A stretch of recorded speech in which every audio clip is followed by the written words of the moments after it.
Bonjour, je vais vous présenter un tutoriel sur la soudure MIG, appelée aussi soudure MAG. On trouve en effet quelques vidéos bien faites sur YouTube, sur des sites américains, mais rien en français. Donc je vous propose donc quelques éléments pour bien commencer dans ce type de soudure.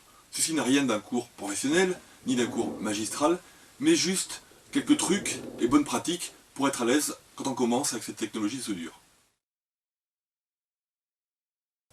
Pour la sécurité, ça peut être un petit peu rébarbatif, mais c'est très important pour qu'un week-end de bricolage ne s'amène pas avec un bête accident. Le plus important, c'est de protéger ses yeux. La lumière de l'arc est très importante, avec beaucoup de ultraviolets, donc il va falloir protéger ses yeux. Donc on va utiliser un masque, aussi appelé cagoule, qui va permettre de filtrer d'une part tous les ultraviolets, mais aussi de réduire énormément la lumière pour qu'on puisse voir pendant la soudure ce que l'on fait de façon très claire, sans abîmer ses yeux. Il existe différents types de masques ou de cagoules.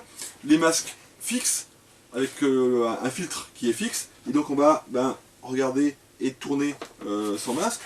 Des masques à cristaux liquides qui vont pouvoir se scurcir dès qu'on va allumer l'arc, mais ça se voit de fond fixe, donc on va avoir un indice de 11, qui est l'indice moyen pour la soudure à l'arc. Et puis on a aussi des masques qui sont aussi à cristaux liquides, mais qui sont réglables. Et donc suivant l'intensité de l'arc, on va pouvoir changer l'intensité du filtrage. Donc beaucoup de puissance, beaucoup de filtrage, faible puissance, un peu plus faible filtrage, pour qu'on puisse voir où est-ce qu'on soude. Ensuite, on va se protéger les mains. Donc pour ça, très important, des gants épais qui vont servir d'une part à protéger ses mains des projections de la soudure, puisqu'on va avoir des particules qui vont sortir à 1000 degrés autour de la soudure. Et puis aussi, on va toujours être amené à manipuler les pièces qui peuvent être relativement chaudes après la soudure, et donc pour éviter de se brûler instantanément, on va avoir ces gants qui permettent de toucher, sentir que c'est chaud, et tout de suite les relâcher. Ensuite, il va falloir protéger son corps, en particulier toutes les parties de sa peau. Comme je l'ai dit, en fait, l'arc émet beaucoup l'ultraviolet, donc pour éviter bêtement des coups de soleil, il faut évidemment protéger ses bras avec des manches pour éviter des coups de soleil sur les bras. Le cou, très important, et ça le fait avec la cagoule, qui va protéger la figure et le cou des coups de soleil. Enfin, pour protéger principalement ses vêtements, on va mettre un tablier en cuir qui va éviter que les projections brûlantes aillent faire des petits trous tout bêtes dans les vêtements, voire éventuellement sur la peau. On va aussi penser à protéger ses pieds, puisque toujours les projections de particules brûlantes vont retomber. Si on n'a pas des chaussures bien fermées, on va tout de suite amener à danser des danses de Sengui après soudure. Bon, évidemment, comme je disais tout à l'heure, on va émettre beaucoup de particules brûlantes, donc il faut absolument ne pas souder à côté d'éléments inflammables comme de l'essence, de l'huile, des solvants, des aérosols. Et donc souvent aussi, quand on va faire de la soudure, on va vouloir meuler pour enlever les petits défauts de soudure. Et quand on meule, on va avoir beaucoup de projections de particules, donc toujours, classique, quand on meule, on va mettre des lunettes de sécurité.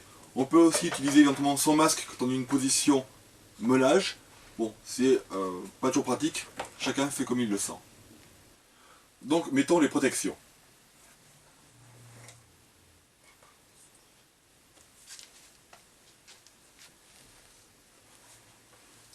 Et voilà. Maintenant passons à l'opération de soudage proprement dite. Le but de la soudure, évidemment, c'est de joindre deux pièces métalliques en les faisant fondre partiellement et en comblant le joint avec un métal d'apport de même nature. Donc dans notre cas, de l'acier. Pour faire fondre ces pièces, il faut donc apporter beaucoup de chaleur. Cette chaleur va être apportée par l'arc électrique qui peut monter jusqu'à 3000 degrés et donc faire fondre l'acier à peu près 1400 degrés. Pour protéger le bain d'acier liquide de l'oxygène de l'air, donc éviter qu'il s'oxyde, qu'il ne rouille, on va avoir un flux de gaz, donc un mélange d'argon et de CO2, qui va donc protéger la zone de métal liquide pendant la soudure, jusqu'à ce qu'on refroidisse pendant le temps de la soudure. Donc on va avoir ce flux de chaleur, cette zone de fusion, et on va avancer doucement avec cette protection gazeuse tout le long de ce joint de soudure. Mon première opération, évidemment, c'est le nettoyage de la buse, important pour éviter qu'il y ait des particules qui aillent dans la soudure. Donc pour ça, on va démonter la buse. On voit ici qu'il y a du dépôt. Donc tout simplement, ça on le nettoie avec un chiffon, sachant qu'on a préalablement mis du spray anti-perles, qui va donc permettre de nettoyer aussi facilement qu'on le voit ici. Même chose pour la buse elle-même. qu'on va nettoyer typiquement en utilisant les pinces qui servent aussi à couper à l'intérieur de la buse. Donc enlever la calamine. On n'hésite pas à passer le chiffon à l'intérieur pour bien la nettoyer. On va passer ensuite du spray anti-perles, donc qui est un spray qui permet le collage des particules et donc ça va faciliter le nettoyage la prochaine fois. Ainsi que dans la buse. Donc on va installer la bobine de fil sur le poste à souder. Donc ici c'est une bobine de 1 kg d'acier. On peut aussi avoir des grosses bobines de 3 kg. Ici c'est du fil de 0,6 mm d'épaisseur.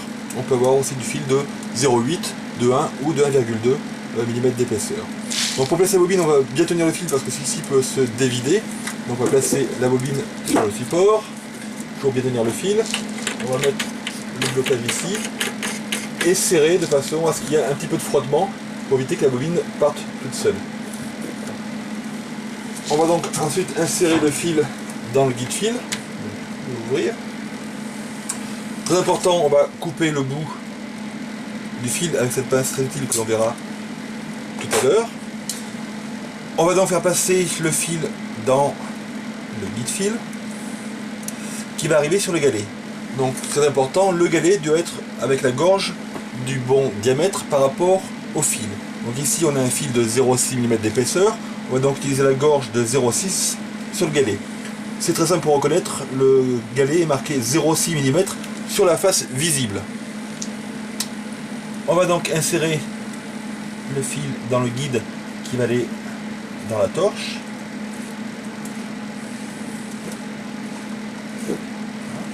Et on referme en faisant bien attention que le guide soit dans la gorge. On met le galet en face, on serre ici. On va faire avancer le fil automatiquement en appuyant sur la torche. Jusqu'à ce que le fil ressorte au bout de la torche. Évidemment, au niveau de la torche, on aura enlevé la buse et le guide de fil pour le fil dépasser.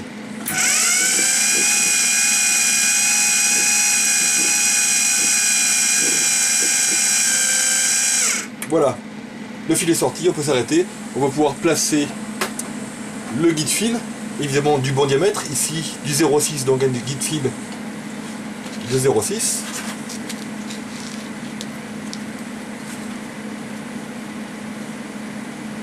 On va placer.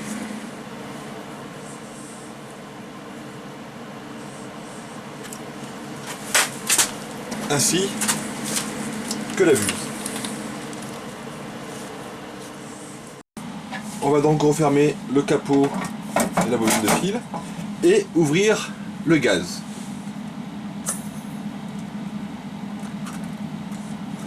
Donc c'est le gaz protecteur de la soudure, donc un mélange argon CO2. On a ici deux manomètres, un manomètre qui indique ici la pression de la bouteille, donc typiquement la réserve de gaz que l'on a, donc il va typiquement être pleine à 200 bars. On voit ici à peu près une cinquantaine de bars, donc à peu près il nous reste un quart de la bouteille disponible. Ensuite on a le détendeur qui va permettre de régler la pression pour régler le débit de gaz, avec ce manomètre qui indique donc la pression de sortie dans le tuyau. Il indique aussi un débitmètre, alors c'est pas un vrai débit mais c'est une indication autour du débit.